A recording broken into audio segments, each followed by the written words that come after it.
Hey guys, Eric Sargent, General Manager at Ed Martin Toyota in Noblesville, Indiana. And I want to take a minute and show you how to get out of your Land Cruiser if you're camping or if you just have kids back here that want to get out themselves. So what we've done is in the front of the vehicle, you'll have a power hatchback button. And so what we've done is we've actually added another one right here. So there's this little plastic plate right here with access to inside the actual hatchback. And so what we've done is we've bought this this little OEM part, which is the exact same part that you'll find right here when you go to close it. Just buy that part. There's 4 model numbers. I'll put them in the comments below.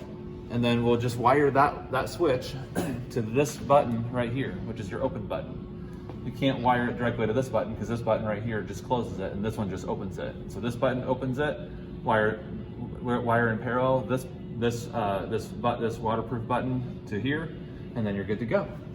Thanks for watching. If you liked the video, please hit thumbs up and subscribe. And if you want to buy that package with those 4 part numbers, just send me a note in the comments below.